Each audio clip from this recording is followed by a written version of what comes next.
This is the Nest Hub Max. It's a larger version of last year's Home Hub and a proper competitor to the Echo Show. I'm going to go over the new hardware and software features of this device compared to this smaller Nest Hub, and at the end I'll let you know if it's worth buying or not.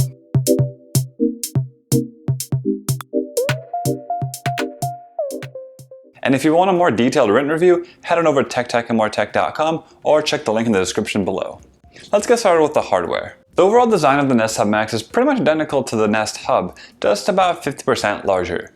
It has the same floating screen pedestal design and has the same sort of soft fabric wrapped around the entire enclosure that I think gives it a sort of neutral and modern look that fits inside most homes. However, unlike the smaller Nest Hub, this one only comes in white or black, or chalk and charcoal as they call it.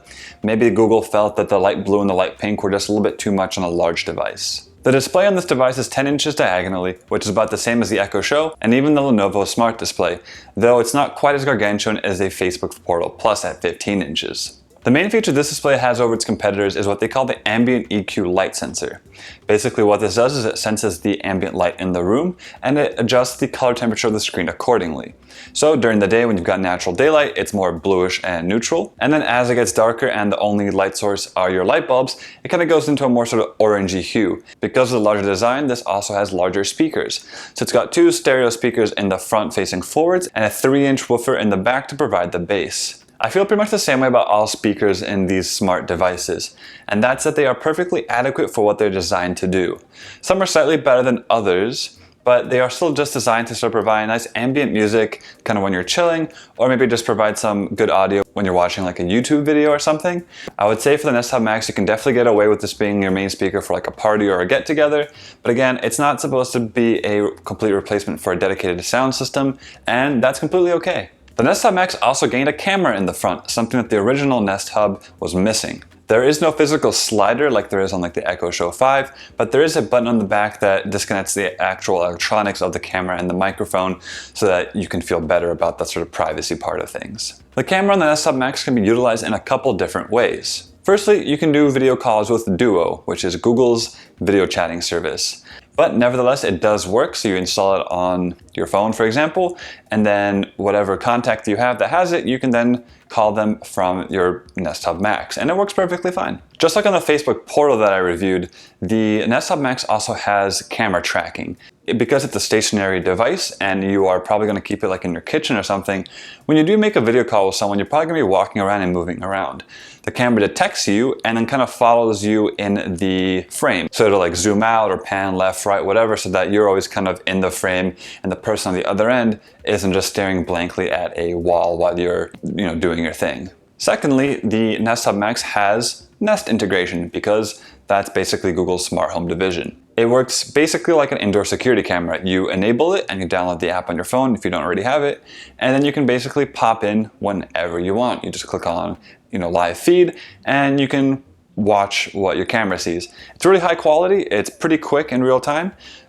So if you don't already have a security camera in your home, this is pretty decent. Thirdly, the camera has face detection, which you have to opt in and set up yourself. It's not on by default. And this is basically an extension of voice detection, which is Google Assistant can hear your voice and knows specifically that person A is asking for information and not person B. So this works the same way. You set up your face. So if I walk by it in the morning, it'll give me my specific morning routine information, whereas if my wife walks by, it will give hers, and it'll be separate calendars and separate reminders, etc. The last use of the camera is quick gestures, or in the current state, quick gesture.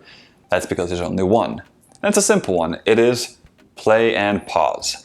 So basically the way it goes is you raise your right hand in front of the camera, just like this, and it's supposed to toggle play or pause on whatever media you are currently listening to. You just quickly put your hand up and it'll pause. It does take a few times to sort of get it right, in the sense of you kind of have to know like exactly kind of where you're going to place your hand for how long and kind of how quickly. Google says they're going to add more gestures as they keep going, which isn't a surprise. The rest of the software on the Nest Hub Max is pretty much exactly the same as the Nest Hub from last year. So if you want more in-depth information, go check out that link below, and I really go in depth with all the different things that the software has to offer. Google Assistant is still the leading voice assistant in my opinion, and that's mainly because of the whole, it's better at search and everything else, and also it's sort of natural integration with your calendars and your events and stuff. When I originally reviewed the Nest Hub, I kind of complained that there wasn't a lot of customization of the home screen, and that is still true for the Nest Hub Max.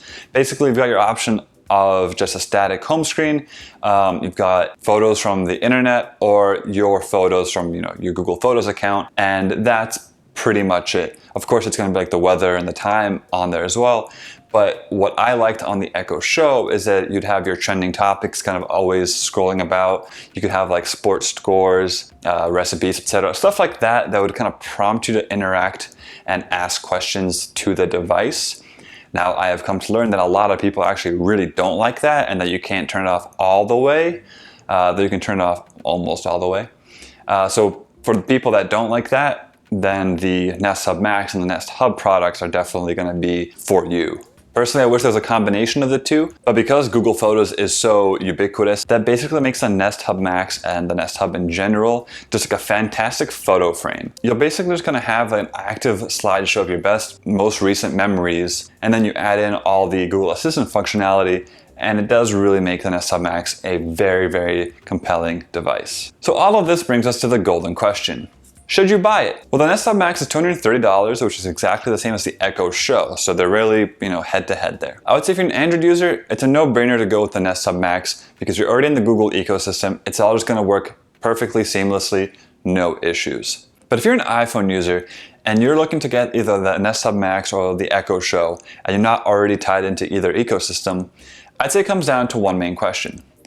Do you want this device to have a constant scrolling of, news, recipes, sports scores, pop culture, factoids, tidbits? If you do, then the Echo Show is probably the device for you because it does offer that, and you can sort of customize it with your photos and stuff like that as well. But if you just want a nice photo frame to put in your kitchen that shows you pictures of your recent trips, your friends, your family, but then also ties into all of your Google accounts, then the Nest Hub Max is the way to go. As always, thank you so much for watching. If you have any questions or comments, please leave them down below and I will get to them as best I can. If you liked the video, hit that like and subscribe button for plenty more videos to come. Until next time, see ya.